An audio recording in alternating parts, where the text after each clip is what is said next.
19-cu əsrin astronomları kainatın necə meydana gəlməsi ilə bağlı elə də tutarlı modellər irəli sürə bilmirdilər. Çünki həmin dövrdə hakim olan fəlsəfi ideoloji materialist dünya görüşünə görə kainatın əzəli və əbədi olduğu düşünülürdü. Kainat sonsuz əvvəldən bəri mövcud idi, onların düşüncəsinə görə və sonsuz sonraya qədər davam edəcəkdi. Ona görə də bu fəlsəfi dünya görüşü qəbul edildiyinə görə başqa hər hansı bir model üzərində alimlər fikirləşmirdilər.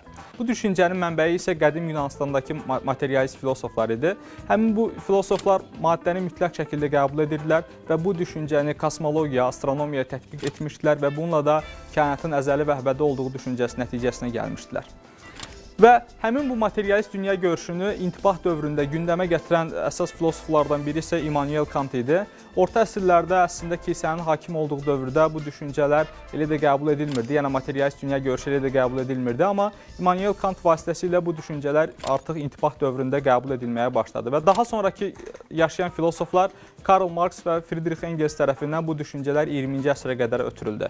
20-ci əsrdə yaşamış məşhur filosoflardan biri George Palitzer Fəlsəfənin Başlanğıc Prinsipləri adlı əsərində kainat haqqında düşüncələrini bu şəkildə ifadə edir. George Palitzer deyir ki, kainat yaradılmış bir şey deyil. Əgər yaradılsaydı, bu təqdirdə kainat Tanrı tərəfindən müəyyən bir anda yaradılmalı və kainat yoxdan var edilməli idi.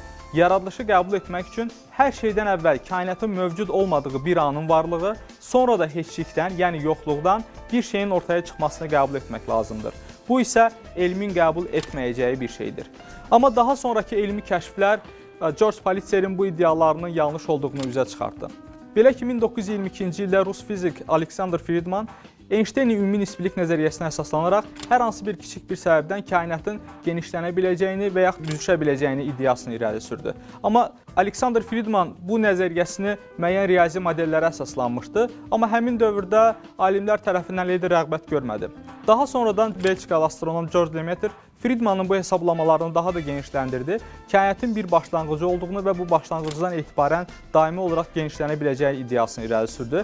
Hətta kainatın ilk anlarından belə qalan radiasiyanın da tapıla biləcəyini irəli sürdü. Amma George Lemaitre'in də fikirləri həmin dövrdə materialist dünya görüşü səbəbindən elə də qəbul edmədi.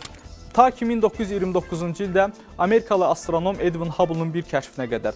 Edwin Hubble həmin dövrdə 1929-cu ildə Kaliforniya Mount Wilson rəsədxanasında kosmosu müşahidə etdiyi zaman ulduzların nəinki bizdən, hətta bir-birlərindən, bütövlükdə qalaktikaların bizdən və həmçinin bir-birlərindən uzaqlaşdığını kəşf etdi.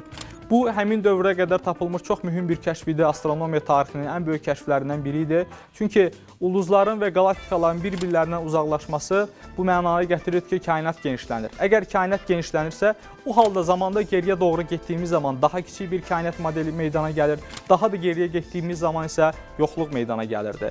Yəni, bu necə təsəvvür edə bilərik? Təsəvvür eləyək ki, şarın üzərində simvolik olaraq qalaktikaların şəklini çəkək və şar üfürüldüyü zaman, şar böyüdüyü zaman, necə ki bu qalaktikalar arasındakı məsafə genişlənirsə, kainat da bu şəkildə genişlənir. Və zamanda geriyə doğru getdiyimiz zaman daha kiçik bir kainat meydana gəlir və ən nəhayət tamamilə geriyə doğru getdiyimiz zaman sıfır anı meydana çıxır. Və kainatın hal-hazırda dövrümüzdə qəbul olan modelə görə kainat böyük bir partlayış nəticəsində yoxluqdan, heçlikdən meydana gəlib. Və bu nəzəriyyədə Big Bang böyük partlayış nəzəriyyəsi olaraq adlandırılır və bütün bu elmi kəşflər əslində materialist alimlərin 19-cu, 20-ci əsrin əvvəllərində irəli sürdükləri iddiaların tamamilə yanlış olduğunu üzə çıxarır.